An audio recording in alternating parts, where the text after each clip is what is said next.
right. Well, welcome everyone.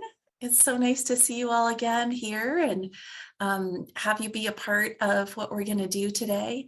I'm so excited. We have a guest speaker and one of our own TELI Collaborative members from the Confederated Tribe of Umatilla Indian Reservation. And I'm really excited for you all to hear what I've been able to hear Dion share. While folks are joining us, please feel free to go ahead and share your name and your TELI Collaborative or who you are affiliated with in the chat box.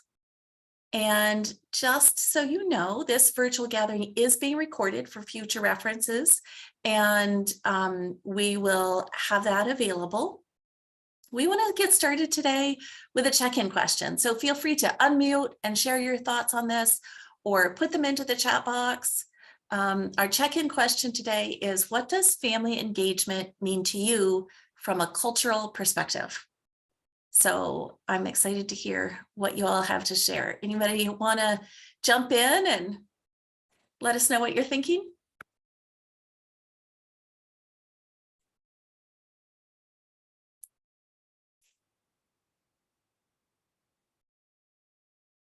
I'm going to check the chat box here.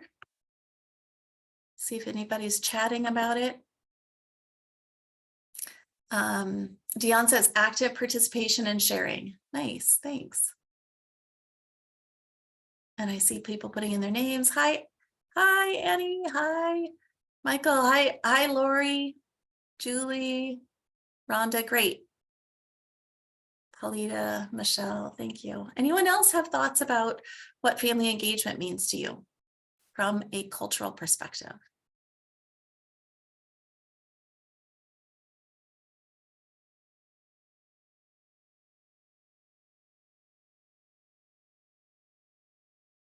All right, well, if you don't have any thoughts now, I hope you will as we move on.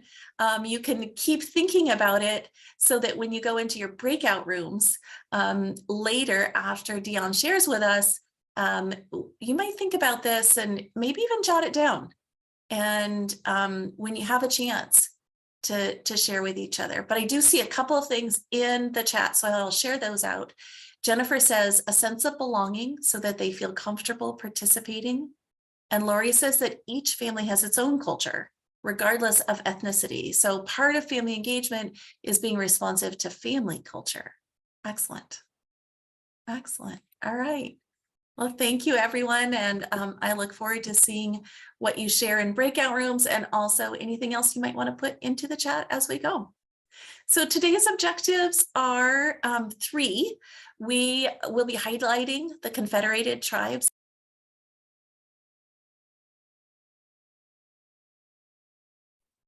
Kimber, you're on mute. There you go. Oh, okay. Thank you. That was weird. All right. Thanks for letting me know. No All right. So we will be, our objectives today will be to highlight the Confederated Tribes of Umatilla Indian Reservation, their TELI Collaborative Team, and Dion Bronson will be representing them today. And she'll be talking about how culture can be the center of a collaborative youth and child system. And we hope that that will result in an increased understanding of how you can take that into your own settings and your own communities, and to look at that from your own unique perspectives. So in just a moment, I am going to turn this over to Dion and to the Confederated Tribes of the Umatilla Indian Reservation. She'll be sharing some of the work that they've been doing around culture and collaboration in their community. We are really, truly excited to have the opportunity to highlight each of your communities and your TELI programs as we move forward. And we look forward to the peer sharing that can bring about new insight. All right, so I would like to introduce you to Dion. And Dion's going to share her screen, pull up her slides. So give us a minute while we figure out the technology here. And then I'm going to hand it over to her and she will share with you. Thank you.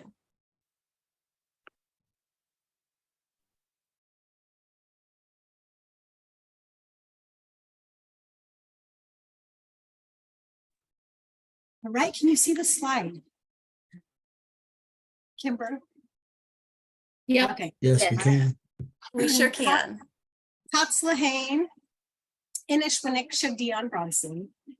Good day. My name is Dion Bronson. I'm a member of the Confederated Tribes of the Umatilla Indian Reservation. I'm a mother and a grandmother, as well as an advocate for early childhood education and family services. Today, I'm representing our Confederated Tribe of the Umatilla Indian Reservation. We are 3 tribes, the Umatilla, Walla Walla, and Cayuse. We're located in the northeast part of Oregon with surrounding tribes of the bloodline of the Columbia River.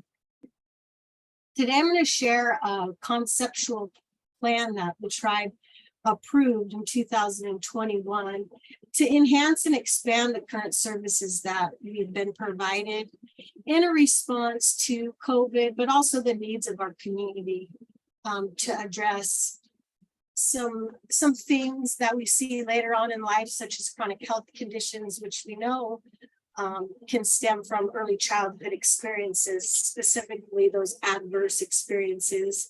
And some of the adversity we have seen over the last few years in our community, of course, stem from historical and intergenerational trauma that can be manifested in substance abuse or violence. Specifically, something as an Indian child welfare caseworker, a position that I had previously held back in the child welfare, tribal child welfare program. We saw an increased number of youth and children being born exposed to illicit substances prenatally and had withdrawals and things like that. And we know now, we don't know everything, but we do know that sometimes those symptoms of that prenatal use we see later on, and we know we can curb some of those developmental delays or issues by intervening in early childhood and supporting the family specifically with healthy, culturally appropriate child rearing practices. Not only that, but our community has done many assessments through our Yellow Hawk Tribal Health Center in partnership with our tribe in terms of mental health and breaking the stigma of accessing mental health services, as well as the way we look at mental health services. And so there was work done to the system, circles of care and systems of care, in which we were able to gather all this information, as well as some studies done on like, what are we going to do for youth services? So this design and this model came out of previous partnerships and just bringing everything together, using that ancestral knowledge, education and training to go forward with this plan. And it's called the Taumi and Neshma, Our Precious Children. It's really, we're now calling it our Sovereign Early Learning Services. And this is a joint effort by the Department of Children and Family Services, Education, as well as those partners in our village. But specifically, the Department of Education and DCFS have been tasked with implementing this vision and plan. The picture that you're seeing on this front slide is coming together in the name of our first feuds, but also to support our young children. So it's just, I just thought it was a good capture of culture and our community. Who we are as a tribe, as I stated earlier, we're confederated. We signed the treaty in 1855 and it was ratified in 1859, I believe. We have a board of trustees. That's our governing body. There's 9 individuals on that governing body that's elected every 2 years. And their job is to ensure that we're promoting, enhancing, and achieving the maximum degree of self-government, self-sufficiency, and self-determination in all of our tribal affairs. Then it is our mission statement as part of the Department of Children and Family Services to encourage and support the health, viability, and self-sufficiency of our members through the use of holistic approaches to promote overall well-being. And the family engagement program, which is within the Department of Children and Family Services. We're striving to preserve and retain the identity and unity of our tribal families, with a focus on improving child well-being by promoting healthy families. And our partners, the Education Department, their vision is to, or their mission is to practice our tribal ways by learning and preserving the language, our practices, historical and sovereign knowledge within all the service areas that education provides. And their mission is to reaffirm their commitment to educating the children, families, and greater community while honoring our tribal sovereignty for those now and those yet to come. And then this is, we brought our, like I said, we had brought this plan to our Board of Trustees, our governing body, as part of ARPA, the American Recovery and Reinvestment Act, on how we were going to respond to the pandemic. What we found is we don't have adequate childcare in terms of space or staffing. And some of our families weren't able to access services. And so we need to enhance and improve those things. And so we're going to do that by coming together as partners, by enhancing childcare, our cultural education, enrichment for parents, and direct wraparound services to break the generational cycles of trauma, disabilities, child abuse, and neglect. And we're going to do that by recruiting and fostering skilled educators to support our kids, documenting our cultural curriculum, ensuring developmental assessment, screenings are done with our young children, as well as the monitoring of our caregiver interactions and the child outcomes, as well as focusing on early intervention support, family wellness workshops, and behavioral and mental health support services, with a goal of restructuring or creating a department or program that is reimbursable and culturally driven to serve our children and families in a sovereign manner. And I'm going to hand it over to Makisha, because right here is where the TELI comes in to help this plan work and bring all those partners together, specifically with that early childhood hub in mind. And I know our TELI, Eva and Kim, I forgot probably one of the important slides that helps show that early childhood is our focus, cultural connections is the next focus, and then parent education, and then we're sovereign and sufficient. I can find that slide and show it in a minute, but I'm going to hand it over to Makisha Van Pelt. Hello, my name is Makisha Van Pelt. I'm the Early Learning Collaborative Assistant for the Family Engagement Program. And I just have a couple slides to share about what we're working with TELI. So part of our kind of mission statement for our goals is sharing the commitment to early childhood families, streamlining and strengthening partnership. And these are some of our partners that we're working with so far. So Department of Children and Family Services, Family Engagement, which is us, TELI and Nashma Learning Center, Kaima Head Start, Intermountain Education Service District After School Program, Food Services Program, Title VI Language Program, Yellowhawk Tribal Health Center, iLaunch, and WIC. And this is a Eagle map that I created for our partners with TELI. And in the center is our intake system, which is our goal to all have one online programs. And so we have solid lines, which represent our strong relationships with these programs. The dotted lines are relationships that we're still building and need to strengthen. And then the missing lines that aren't connected just yet are missing relationships that we have that we're working on with these programs. And then here I made a brochure with what we're doing so far with TELI. So about what we're doing, sharing the commitment to early learning and families. The initiative is to support tribal early childhood systems by breaking down silos across the programs, TELI is opportunity for us to better coordinate tribal early learning and development programs, including childcare, Head Start, preschool, home visiting, and others. So our goals here at the C2AR is to streamline and strengthen partnership. So our objective at C2R is to establish an integrated early learning system by creating a coordinated application, coordinated online universal application, simplifying navigating support systems, raising quality of services. And one of the ways we're doing that is increasing staff compensation and focusing on cultural curriculum, redefining child to caregiver ratios, improving support services, collaboration of communication. These are some photos of our littles at Italian Mineshwa. And here are 3 of our programs. Italian Mineshwa Learning Center, Precious Children, supports families and C2R employees by providing care to their children 6 weeks through pre-K, while their parents or guardians are gainfully employed, being trained for employment, or pursuing education.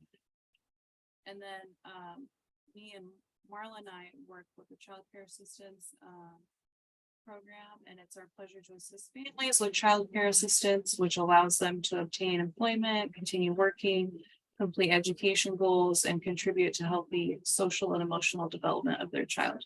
Quality childcare is key to fostering healthy development and closing the academic achievement gap within our tribal community.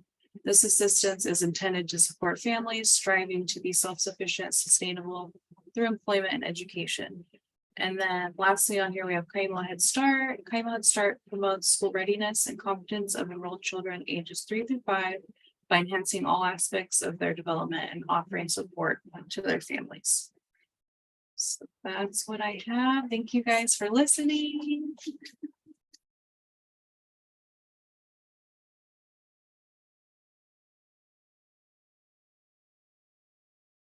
All right.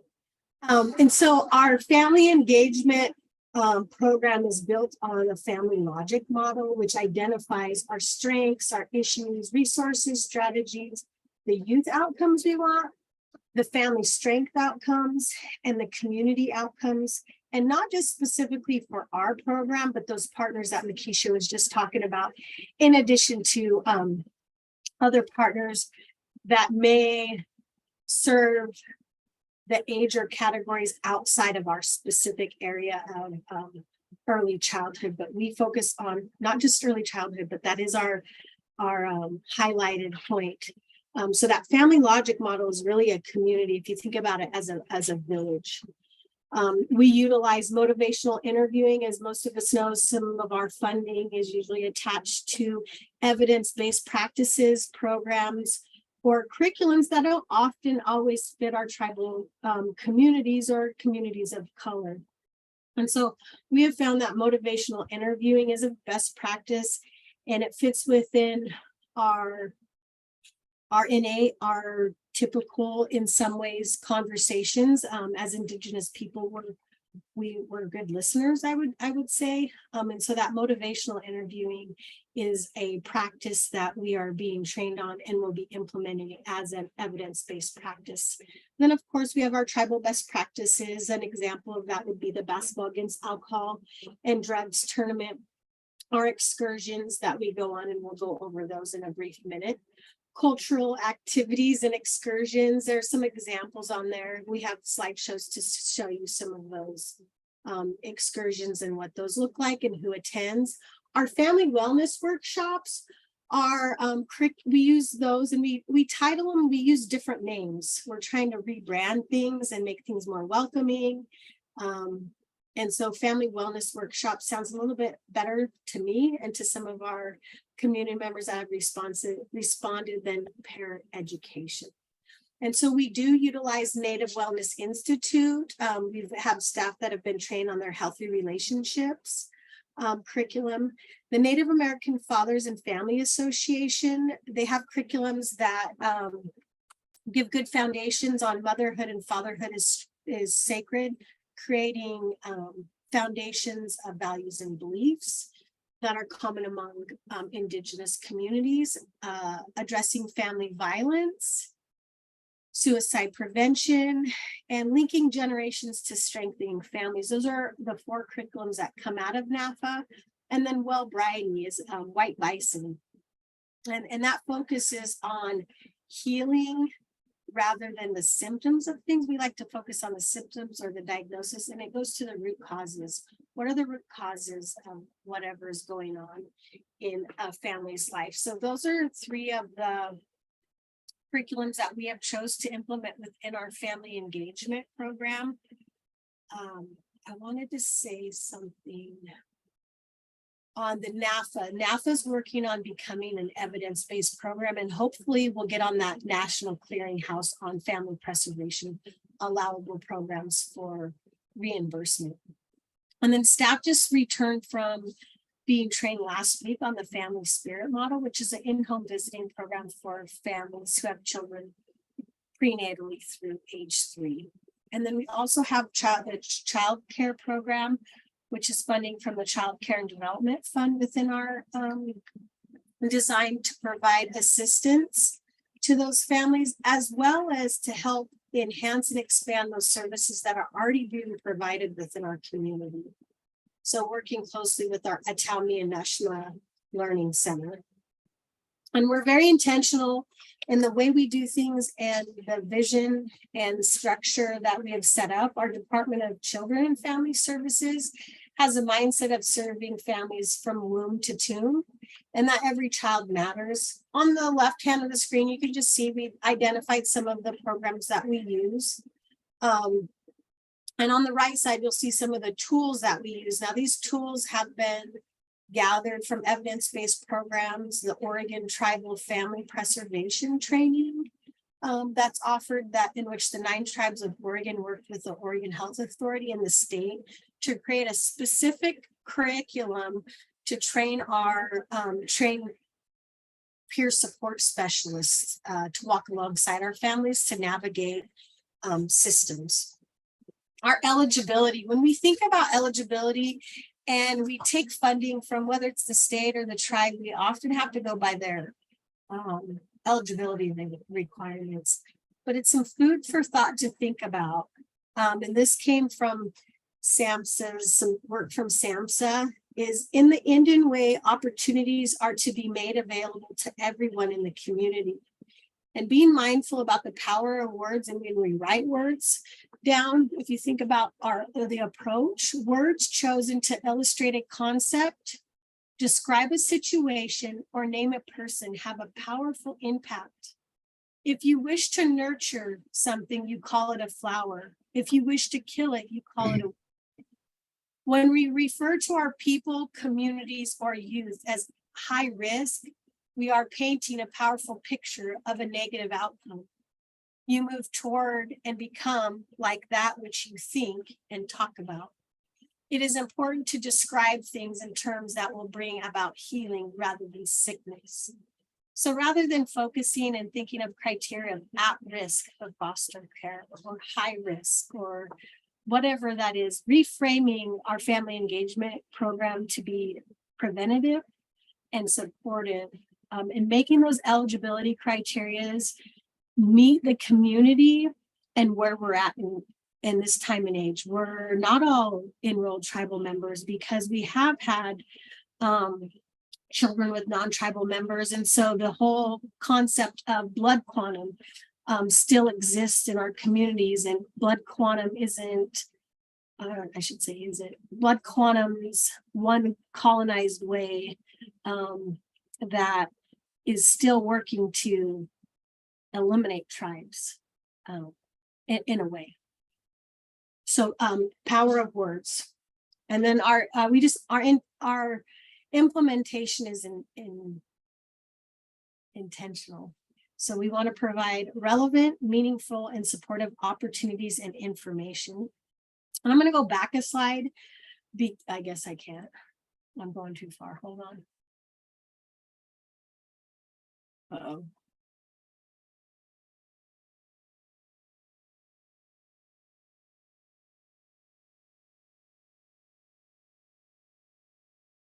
Right there.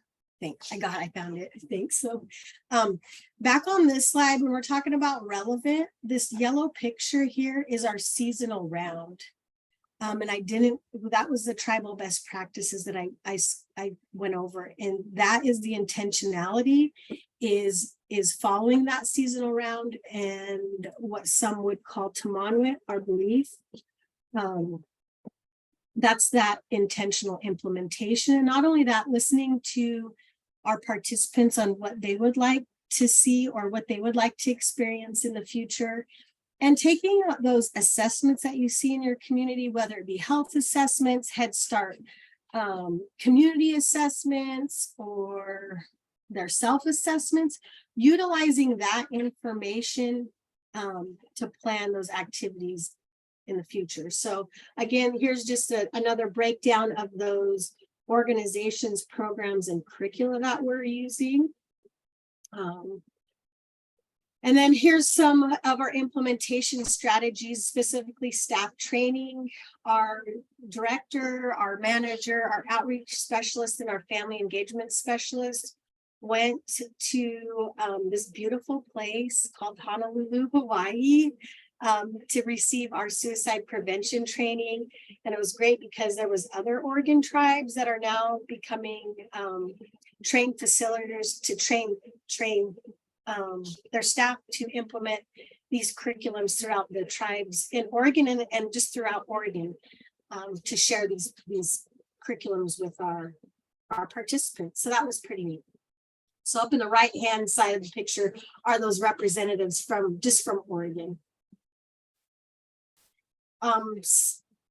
Again, prepping staff as best as we can before we go out to an excursion. This was our Department of Natural Resources program manager, who I have to also say was sitting in the office of executive director when we went to propose this plan, and actually took it underneath her and she made some amendments and brought it to the board and got it passed. So she is a huge advocate and a reason why we're moving forward with this plan. But she brought us to these petroglyphs and picture glyphs along the Columbia River and just gave us an overview before we were to bring staff out or to bring participants out in springtime.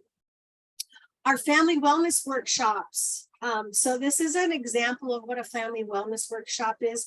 Our childcare room on the right is a little bit more full of things now. We had just moved into our facility, so we were doing the best with what we got. And there's a lot of little kids in there.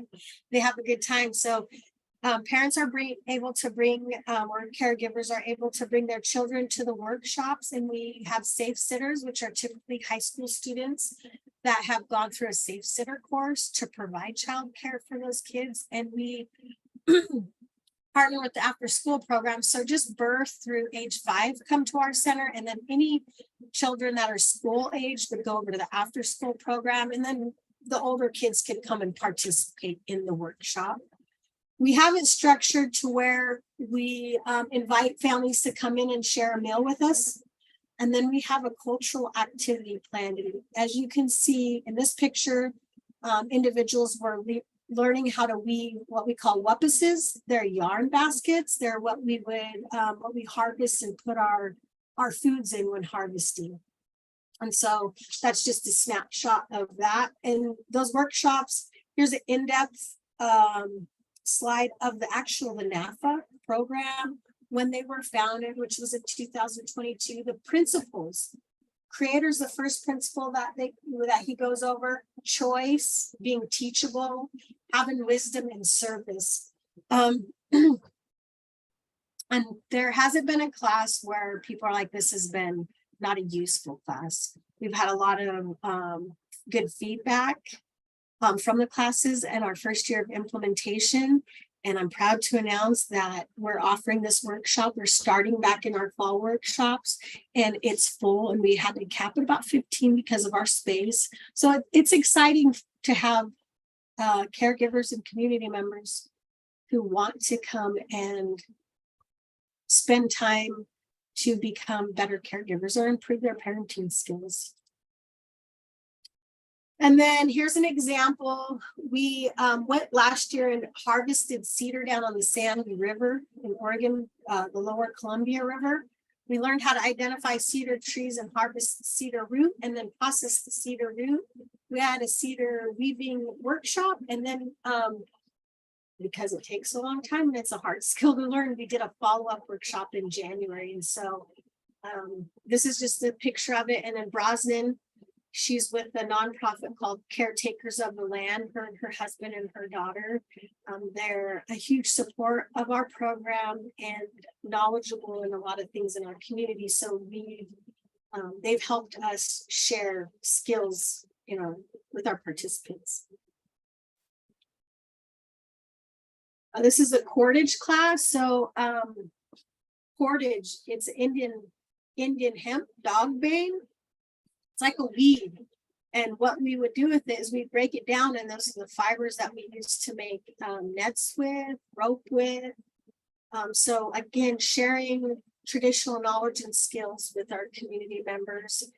And again, with that intentionality, being mindful as the best that we can from our meal service to our child care to how we open up with a blessing and how we close are all important when planning our workshops. And so it's fun. They talked about it. Can you hear that? Okay. Yes, we can. But I ever since then I was, interested, and so I'm really glad you guys put this class on tonight, and Dion, thanks. And It's these guys. and I've really enjoyed all the discussion, and I've learned a lot. 8 inches, maybe 10. Maybe 6 to 10 inches. Sorry, that was not supposed to happen.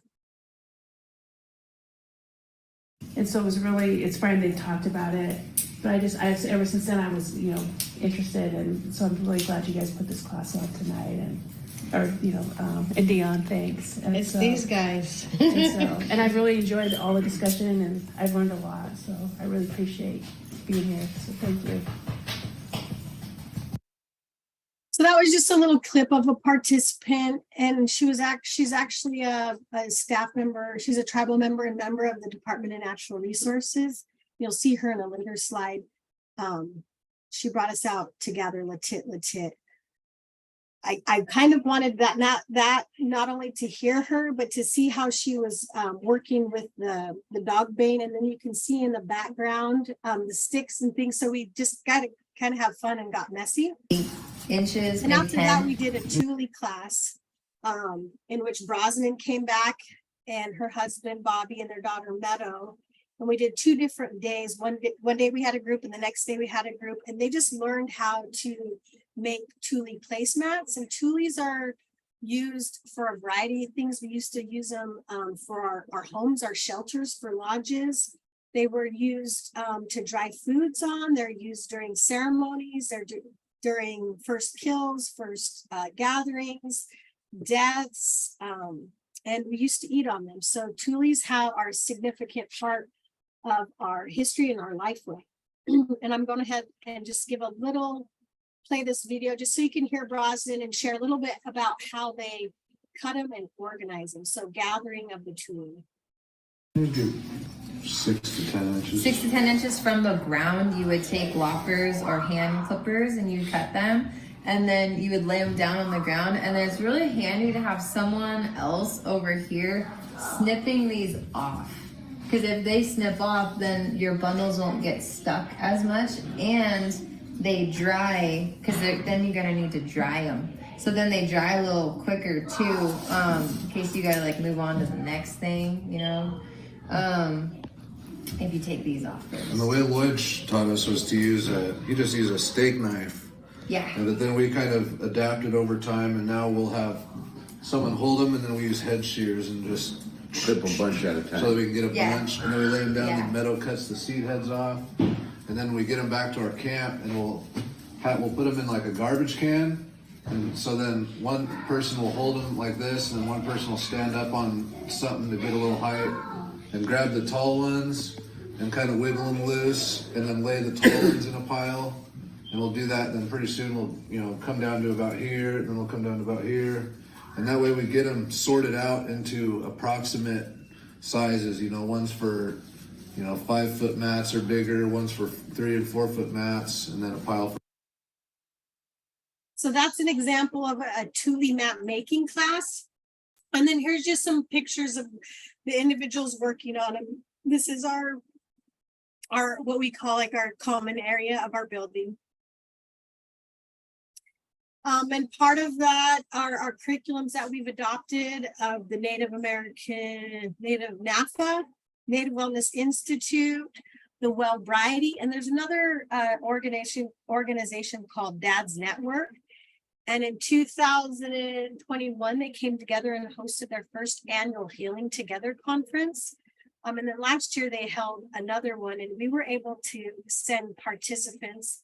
And I just thought it was important, one, to promote the healing conference, but two, just to share what one of the participants that we sent, how they responded. But we also were mindful about who we sent. We had sent some of those TELI partners. So we sent representatives from our program.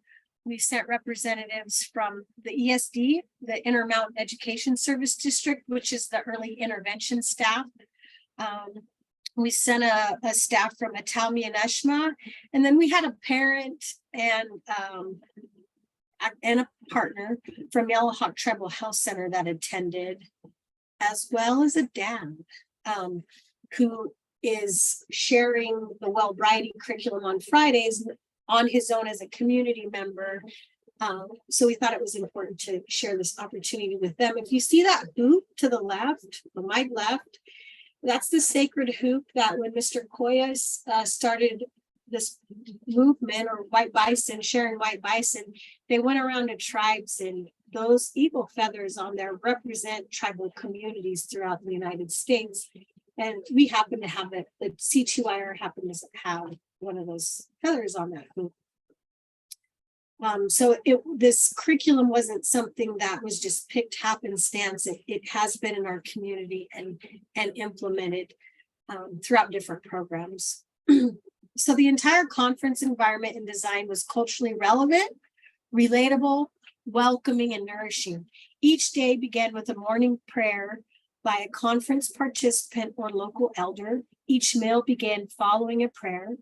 And each day was closed out in prayer as well. As a professional who has attended my fair share of conferences working for different entities and agencies, tribal and non-tribal, since entering the workforce at age 18, I see a complete difference in buy-in, participation, integration of knowledge, and overall environment when an event is tribally and culturally relevant versus when it is not. The integration of information within each main session flowed seamlessly into breakout sessions. This allowed the specific topics of each breakout session to effortlessly connect to the main conference message of overall health and wellness of every individual, family, child, and future generations. So if you're able to, they're hosting another one this year, and you can find that information on the Native American Family and Fatherhood Association webpage.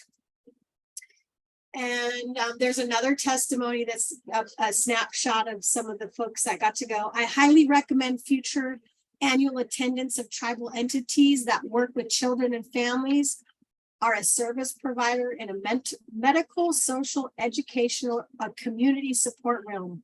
I also highly recommend annual attendance of local tribal community members to provide exposure to the health and healing movement occurring across Indian country, where Indigenous organizations are addressing real issues that are impacting our Native people and Native communities, as well as facilitating and providing discussion for solutions that are rooted in Indigenous value systems. Further, I highly recommend sending a large number of youth to this conference for the same reason I recommend sending both professionals and community members. Our youth voices, participation, engagement, and learning trajectory are as important, if not more, as our tribal agencies, community members, and partners. So there's a little like staff training on in conferences to embody the vision and implement what we're doing and where we're going. Our seasonal round this year started out with us getting to go and gather latit, which is celery, Indian celery. And if you look in the back in those fields, that's our mission community. And here's just moms and kids going out to gather. We went to a couple different places. We went right there, right outside of our building. And then we got to go out along the Umatilla River down by Reef. So we went and brought the families to a couple different places, again, exposing families to our usual and accustomed sites and just letting them know where we're at. And I learned after sharing where we went that the rocky area behind the group kid in the picture is known as God's Seat. And so I'm going to do a little bit of inquiring to get that story so we can share that with the participants next year. And as you can see, those hillsides are rocky and hilly. And I think we can celebrate. That's why we're so physically agile and in shape as I feel like we once were when we practiced and we lived our life ways. Since colonization, we've seen all these health disparities. So getting our families back out there, our young kids, learning how to be safe instead of seeing it as a liability or a safety issue, teaching our youngsters at a young age how to be safe, how to climb those hills, and how to work together as team members, I think is something that came away with me when hanging out with these little girls here, was they were brave and being vulnerable. So teach them how to be brave and vulnerable, yet being safe.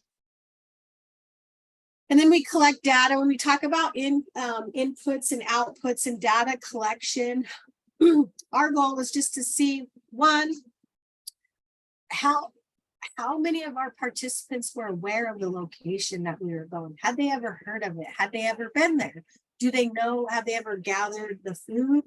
Or in the case of the dog bane, had they ever worked with it? So just as you can see, a few questions that we gathered pre and post, and then ask them to share any of their feelings. And what you can see here is a lot of our individuals that had not gathered latit before. And then of course, after they would be able to gather it, and then have they been to that location? And I didn't know we were actually going to 2 locations. Otherwise I would have separated that question. It was the first place that we had gone that they hadn't been to, which was right down the road. So we are aware of where our foods are within our local tribe is what we're finding out. And that there needs to be a lot more, these opportunities need to continue to provide this cultural knowledge and experience. What were some of their responses? They taught me new things. It was fun. It took a while getting down the hills, but glad I did it and learned a lot. It was awesome. I enjoyed this excursion trip and going outdoors. It was good to meet other families, but mostly being outside and seeing the sun, wind, and rain. It was fun. Thank you. Somebody put OMG. It was cultured. It was new. Terrain supportive shoes, really good. Connected, proud, and sovereign. And one participant put it was the best day of my year, which was at the beginning of the year. So I'm hoping they had other good days. And then we also do things in sports. Mentioned earlier, tribal best practices, basketball against alcohol and drugs, which is a whole week of basketball where community members from the Northwest, other tribes come together and hoop it up for a whole week. We partner with other youth coaches. Yellow Hawk Prevention holds educational workshops, and there's different topics that each grade go over: peer pressure, vaping, Narcan. So they split it up depending on age, on what subjects they went over. And then something else we do is we gather roots. You saw us gather the celery. This is the chaush. End of April, May, when we go out and gather. In the education department is hosted a children's feast for over 20 years. It was estimated that there was almost about estimated 300 individuals out there gathering this year. And the youth come from elementary, junior highs, high schools. We were able to help with transportation and food, bringing families up to join their, whether it be their kids or their nephew or niece. These are just pictures. So what they're digging up is those roots underneath those little yellow flowers. And then throughout the week, the kids clean them. The high schoolers really clean them. The high schoolers are let out of class to help peel those roots. And any community members, they go to the loghouse and peel them and get them ready for feast. And this is a picture of feast. So we go gather and dig, usually like on a Monday or Tuesday. We use Wednesday to clean them. And then Thursday, there's a feast in which all the little guys, adults, everybody comes out. Our longhouse was packed with over 500 people. And then the first diggers get to have an exchange where they give away their roots to an elder or somebody that their family has chosen. And then typically that person would give them a gift back, whether it be a basket, whatever that individual wants to. Sometimes it's a cuppin, a tuchus, a digging stick, but it just depends. This year, the hunter, middle school youth went out and killed the deer that we ate. And so there was a first kill ceremony. So it was a pretty long ceremony, but a beautiful day. The kids sang and it was just beautiful. Linda Sampson, she's an after school teacher. She went in and shared with the kids prior to going out digging in their texture tables. And that's when we talk about that partnership in the cultural curriculum. She had the roots and the soil and the texture tables so the kids could have that experience. And part of our goal as a program is also, as I might have mentioned earlier, is to bring our tribal members, not just to places within our Umatilla Indian Reservation boundaries, but what we call and is referred to in the Treaty of 1855 of our usual and accustomed areas. And so, well, the Wallowa country was area where the Nez Perce and the Cayuse inhabited. And the War of 1877, the Nez Perce had never returned to their homelands as a tribe.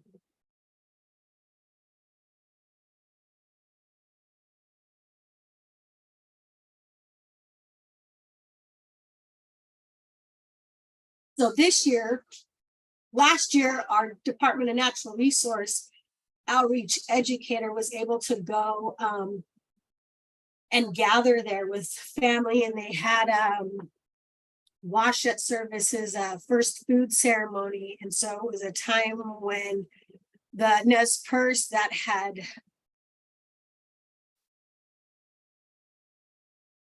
been scattered,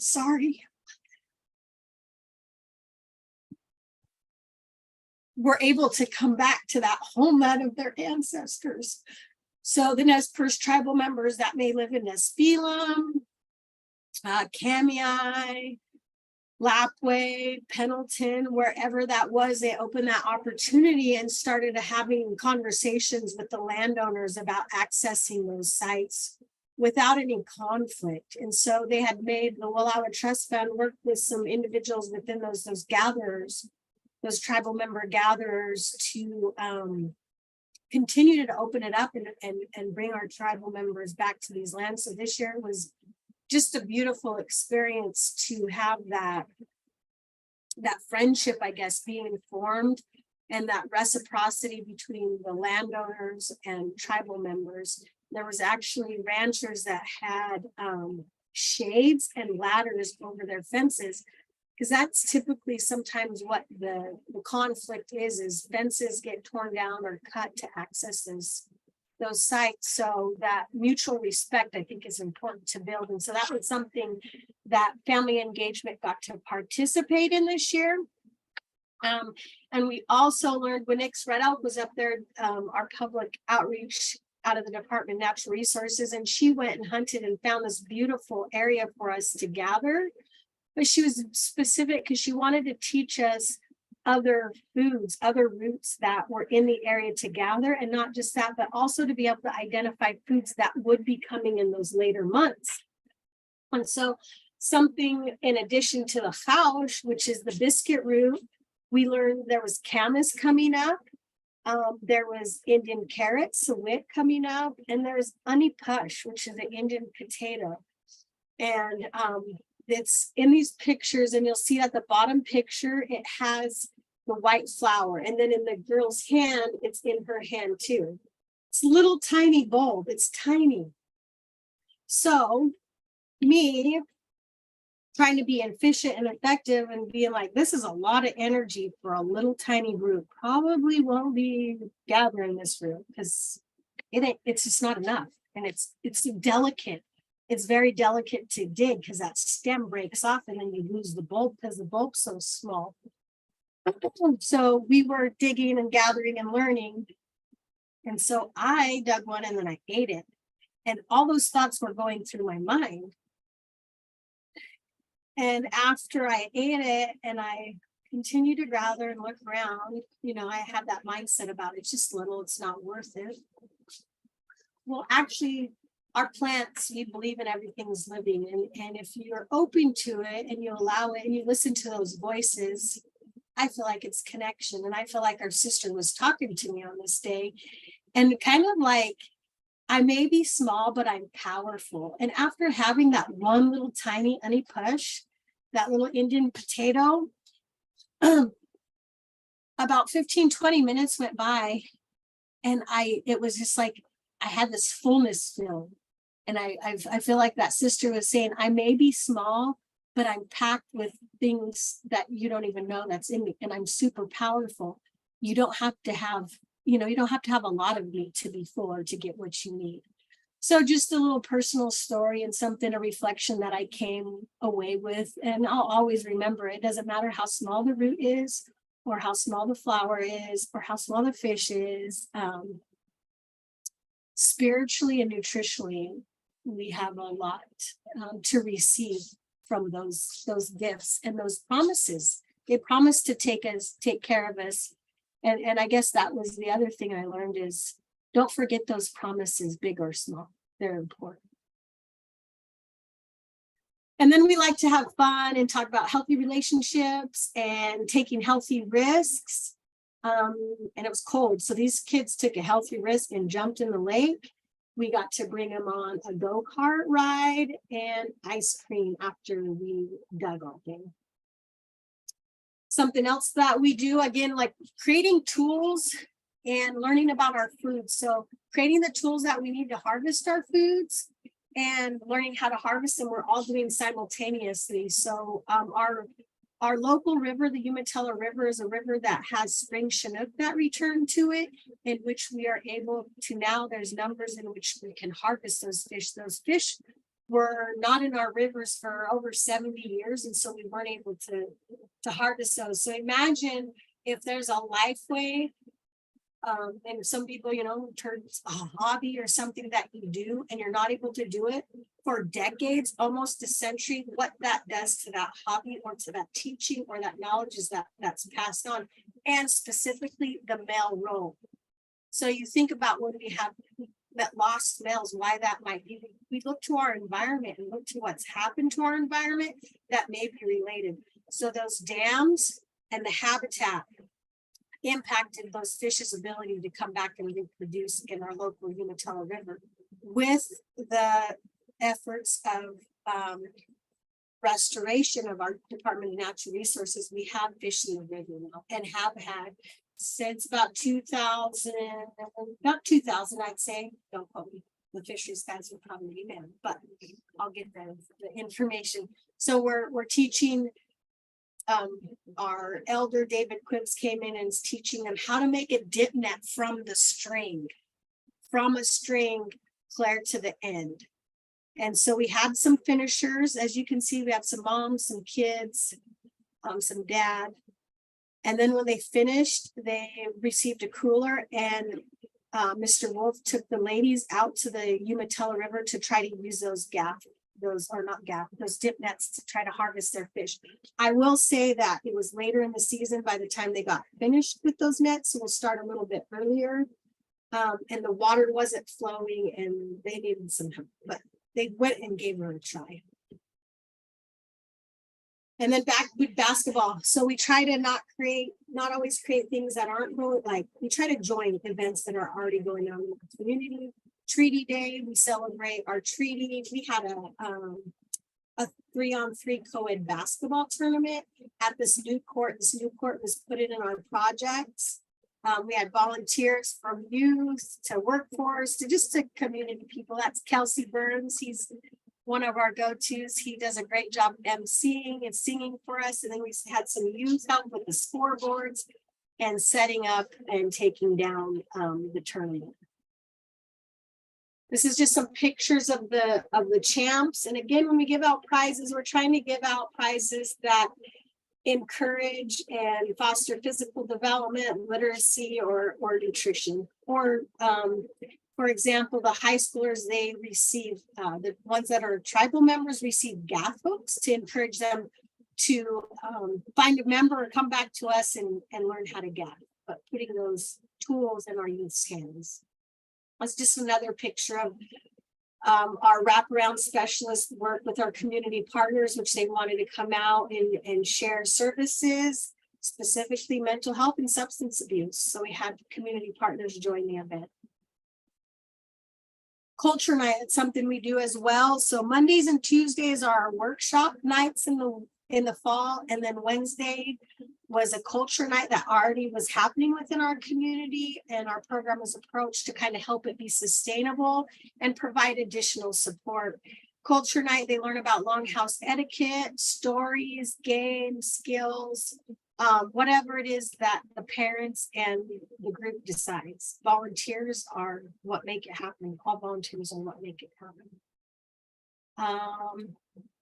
These are the lovely, beautiful women that are the cooks. So at Culture Night, we feed the participants.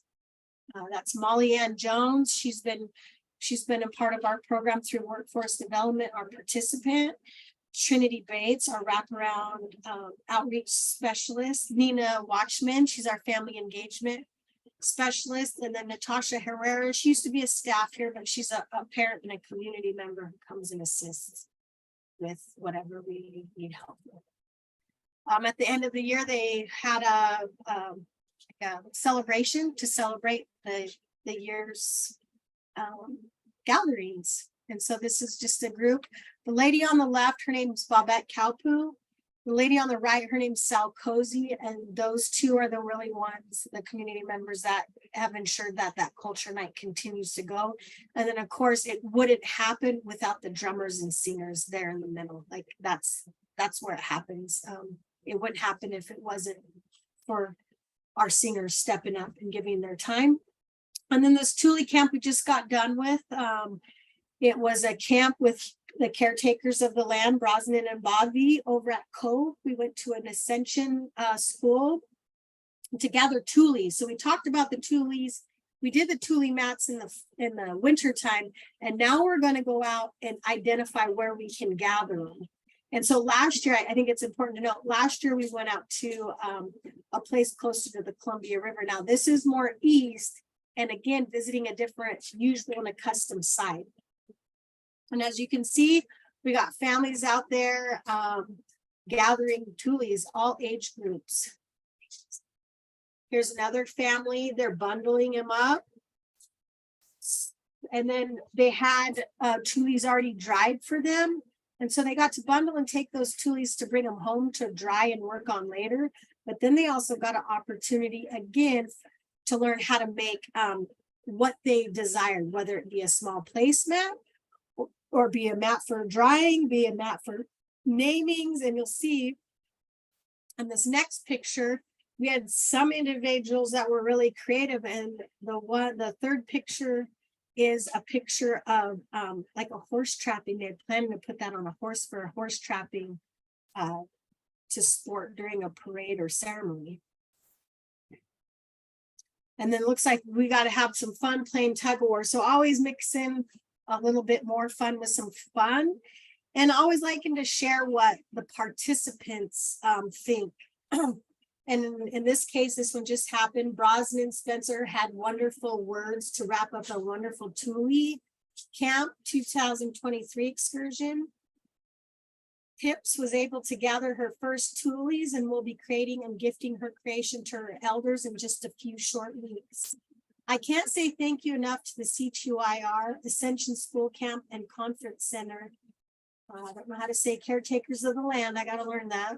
DCFS, the Family Engagement Program, our awesome teachers, Brosnan and Bobby, and the wonderful cooks and kitchen staff.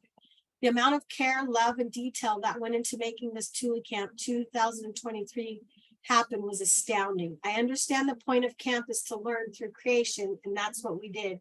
But we were also able to engage and develop those deep, meaningful, long-lasting connections with others. It was magical and structured, which I personally love, and low-key, and just an absolute wonderful time. A very, very humble Imakas Katsiaya to everyone. Our hearts and minds are full of new knowledge and connections. Thank you, feeling loved. I got that off somebody's Facebook post, I'm not gonna lie. And I've been doing that because what we find is we're not always getting the full feeling or full effect off their post surveys, but if you scroll, you see them posted all the time on Facebook. Another one, this was off an actual survey. Beautiful facility, staff very kind and hospitable. That should have been. Enjoyed myself on these lands. Thanks to Brosnan, Bobby, and DCFS. Experienced 10 out of 10. And then we appreciate all the hard work and planning that goes into these activities. Time well spent. And that's kind of little. That's what we're going to share today. Dion, thank you so much. And Makisha, thank you for sharing. Sorry I didn't call you out before you started. I didn't know you were going to share. I'm so glad you did. For those of you who don't know, Makisha is the TELI coordinator at Confederated Tribes of Umatilla Indian Reservation. And so thanks both of you for that amazing and very thorough presentation. So Dion and I were talking before we got started, and she was asking, you know, kind of why us and how, why us and why this presentation. They had done this presentation for us during one of our, during our telesite visit. And it was really so impactful. And what I was sharing with Dion is that I think the way they have been able to share this with us is so organized and so embedded in the things that they're doing, that culture and family engagement is so embedded across programs that for them to bring that into TELI was, you know, they didn't even have to think about it. It just was part of what they were doing. And as I think a lot of us have talked about individually, there are a number of things that all of you as TELI collaboratives are doing that maybe you don't realize you're doing, or you haven't put it into words or into a presentation. And I'm wondering, as we go into breakout rooms, what are some of the things that you're already doing in your communities that you could bring into TELI, or that you could use as resources for TELI, or you can think about from a larger systems perspective. I think one of the beautiful things that Dion and Makisha just shared with us is they're doing this from a very large systems perspective across so many different programs and people, not programs, but you know, the heart of what they're doing is people. And I'm guessing that all of you are already doing some of this. So I'm interested in your breakout rooms to hear what you're already doing.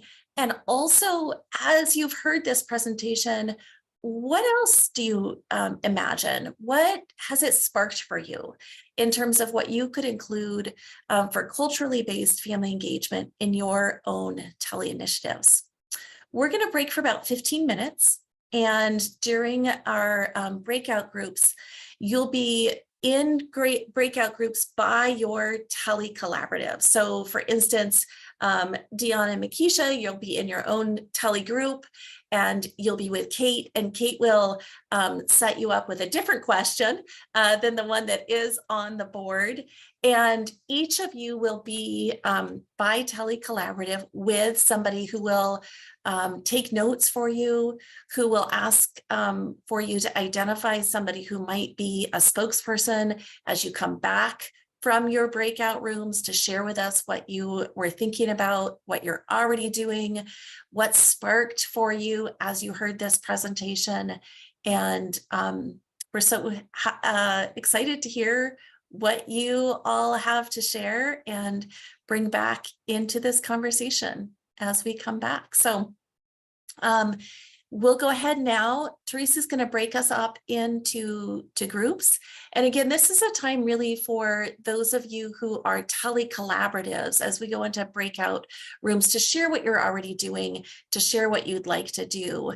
And there may be some of us who are in the rooms with you, but we'll be there to support you or to take notes. And we're excited to hear what you all have to say. So we'll go into those breakout rooms now. So Kimber, all of the Yeah. rooms are named, and if everyone could choose their group and enter, I believe the note takers will be assigned. So I'm going to go ahead and open them up now. All right. Thank you so much.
So if you would like to go into a room and you're having any trouble choosing the room that you want to get into, if you could just let me know in the chat box or come off mute and let me know that you would like to be moved into a room, I can help you out with that.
everyone. Thanks for all the conversation that I know was probably happening. We have just about 5 minutes left before the end of our time together. So real quickly, I want to just offer and see if anybody has anything that they want to share out. I know in the group that I was in, there was a share out around, wow, we really want to incorporate some new things in new ways. So anybody else want to share out from their breakout room?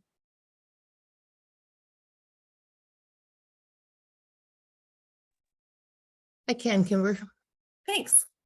Yeah, well, we were just talking, I mean, I love watching things from Umatilla Morrow because they just have so many cool things going on. And then we were thinking, boy, that's going to be really hard to pull off some of those things where we're at because we have 31 different communities and they're only accessible by air. So there's no way we could do these giant things at the school buses and bring everybody in and have, you know, so we're going to have to do it community by community. And so we were just kind of brainstorming, you know, how could we start something like this? How do we identify people in the communities that live there that can help us launch things like that? And then, you know, what would that look like? So I, you know, watching this presentation was kind of inspiring of like, we can do better than what we're doing, but we probably can't do as good as they are. So, you know, how do we start moving down the right path? I think you can do just as good. It will just look different. You have different communities. It's very different. So yeah, it'll be unique to each community. Thanks. That's awesome. Anyone else?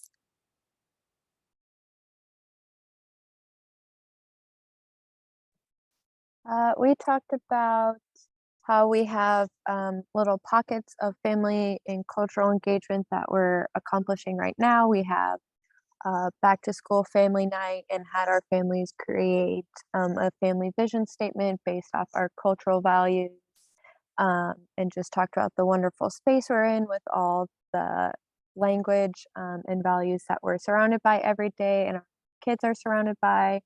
And we just talked about how excited we are for the future and how we're currently building up internally our staff's language and culture knowledge to be able to support our family. Thanks, Heather.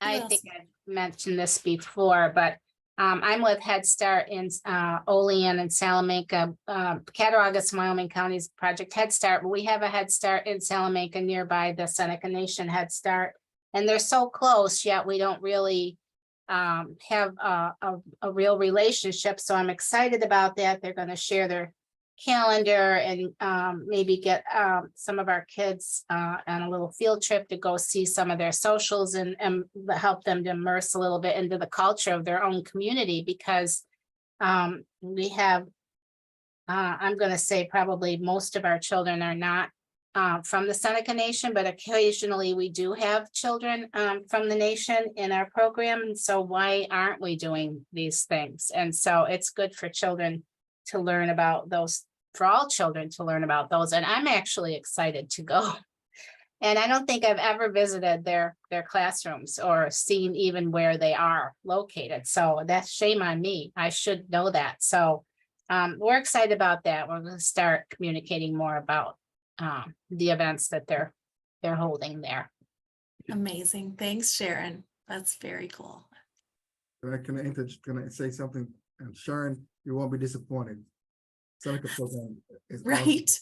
I'm very excited. I actually missed the when you had the insert in the site visit or whatever.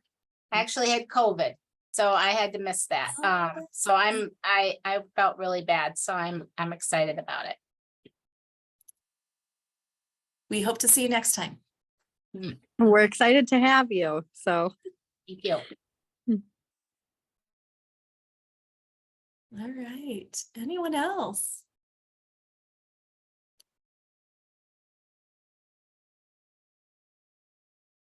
Hi everyone, this is Fran with San Felipe Pueblo. Our group, we do activities currently, but I know just watching the presentation and hearing about all the different ways that you can incorporate culture into everything we're doing gave us a lot of ideas. I think we already had the ideas and we've talked about them. I think it's just a matter of moving on them and putting those things that we want to do it into our process of how we're going about things in San Felipe. And I know that we do a lot of things around language, and that's something that we've kind of focused our priority was on. And at this time, I think it just viewing this presentation kind of gave us a lot more ideas and ways for us to incorporate, the things we want to do. So I really applaud this group and everything that they're doing, and we want to be like you someday. Thank you, Fran. Anyone else?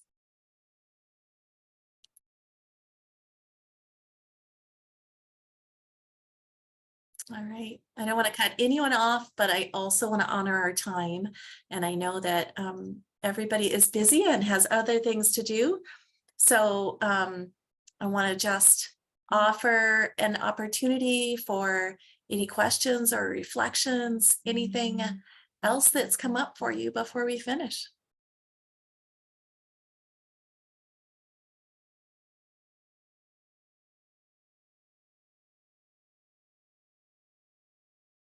All right. Well, one last plug for any of you who haven't yet. Our TELI in-person convening is coming up on November 14th and 15th. That'll be in Albuquerque, New Mexico. And we hope that you will be joining us. I think you all know, but we have an opportunity for 4 participants from each TELI team to be fully paid for in terms of lodging and airfare. Please do sign up. There was a link put there in the chat box. So we hope to see all of you and representatives from each of your TELI teams at that conference. All right. And just want to say a real big thank you. Have a fabulous rest of your day. Appreciate so much you all being here. Take care, and we'll see you in November. Bye-bye, everyone. Bye-bye. Bye. Thank you.